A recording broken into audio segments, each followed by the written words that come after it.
Hey, Eamon. Hey, what's up? How are you? I'm good. Do you have some time for a few quick questions? Always. Let's do it. Who inspired your interest in foreign policy? My middle school math teacher, she told me I was so bad at geometry I needed to pivot to something besides engineering when I grew up. And here I am. What is the title of your essay? The War That Wasn't, Anglo-American Relations, 1783 until 1808. How would you describe the topic of your essay in one word? Interesting? Question mark? What time period is your essay exploring? It is the late 18th and early 19th century, so right after the American Revolution to the beginning of the War of 1812, trying to explain why there wasn't a war between those two events. Who is your primary audience? Anyone who's willing to read it, but ideally young people who work in foreign policy, interested in history, just want to learn more about an unexplored area of American history. What was your favorite book you read while researching? Ooh, I didn't like any of them all that much, but I would say George C. Herring's Colony to Superpower was really informative. If you could have dinner with any founding father, who would it be? Hmm. Probably Thomas Paine. Doesn't seem like a likable guy, a little bit sanctimonious, but I don't know. I might be able to change him. What's one piece of advice you have for young professionals looking to succeed in the field of foreign policy? Don't do a PhD in history unless you have tremendous self-confidence. Other than that, though, just keep at what you're already doing. How would you describe your essay in three emojis? I don't think I know three emojis. Are there three Ben Franklin emojis? I would do that. Yes.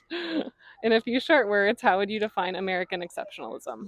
I never really thought about that before. I guess for me, I'm looking at exceptions to how we normally talk about American history. So I'm looking about this country when it was weak, when its leaders were uncertain, and when our leaders are also really divided, and how that kind of changed their thinking. If your writing process had a catchphrase, what would it be? Try a little bit harder, maybe rethink that one. Tea or coffee while writing? I do both. I'm pretty addled by caffeine at this point, but coffee if I had to choose. What's one myth or misconception about early US British relations you'd like to correct? Myth or misconception? Probably that we were destined to fight a second war. I think my essay attempts to prove that while relations were quite poor during that period, there were compelling reasons for them not to fight, and that those reasons remained pretty durable for decades ongoing. What's one book the founders would be reading if they were alive today? What book would they be reading? Probably Catch 22. I feel like everyone should read that book, and who doesn't like it, right? Which 18th or early 19th century policy leader do you think would thrive in today's Washington? None of them. I think they're all too sane, sensitive, and sensible individuals to be interested in politics today. But Aaron Burr seems like he has the right temperament and moral compass to succeed in 21st century Washington. What was something new or surprising you learned while writing this essay? I think I learned just how important it is to trace very, very boring, and I can't stress the boring nature of this enough, commercial documents, because it's in those disagreements over trade, over tariffs, over shipping, where a lot of US foreign policy was actually taking place. So look at the unpromising details, they can be the most rewarding.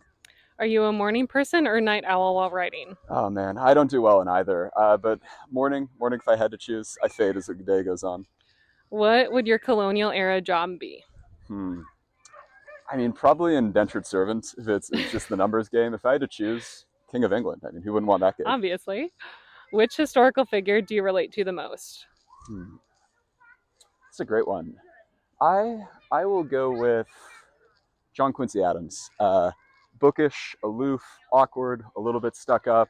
Did some good in the world. That's inspiring for all of us. If the Constitution had a theme song, what would it be? It had a theme song. From King George's perspective, I'll Be Watching You by Sting and the Police. That one always hits home.